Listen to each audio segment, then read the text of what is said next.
All right.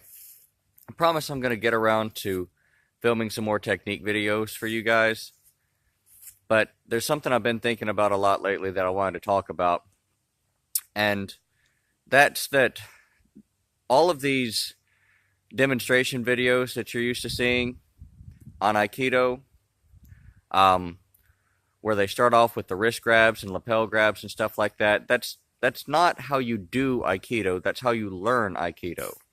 You see, by starting off with that physical connection, it helps the student learn how to sense their opponent through that physical connection so that you can feel where they're going so that you don't have to see where they're going, because that's a lot more reliable and a lot more useful. You get more information coming in that way than you do from trying to watch every part of their body and figure out what they're going to do next.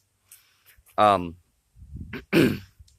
because real Aikido at the higher levels, I guess you would say, um, it relies on a principle called Mushin, no mind. It's the state of just existing within the moment of what's happening rather than thinking about what's happening or what you're going to do next. Um, and so I think that's where a lot of people run into trouble too. They expect Aikido to be a collection of techniques, and they're always looking, when they're trying to spar with Aikido, they're looking for opportunities to apply techniques the way that they learned, which was just a learning tool to begin with. It wasn't actually the technique, because true Aikido is no technique. It's simply the state of blending with the opponent and turning their energy in on itself. That's Aikido, pure and simple.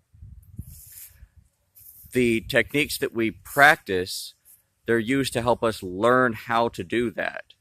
But when you're fighting with Aikido, when you're sparring, you're supposed to be working towards just being, just sensing and working with whatever energy is projected at you, whatever is happening in the moment.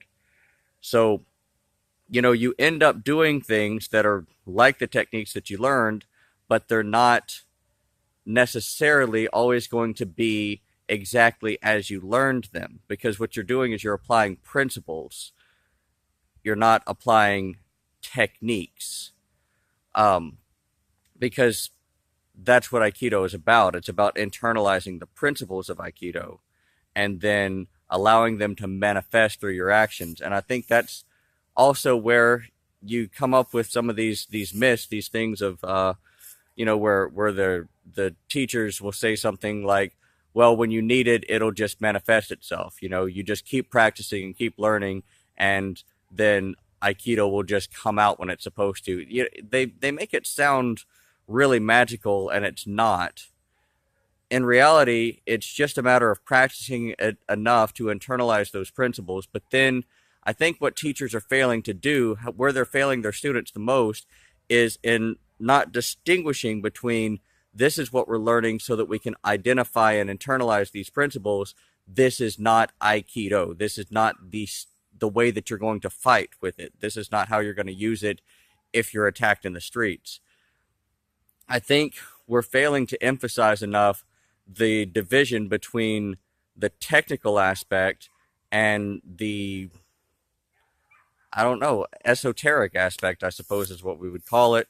Um, it all sounds very spiritual, and I think we get caught up in the spirituality of it instead of just seeing it in the more practical terms.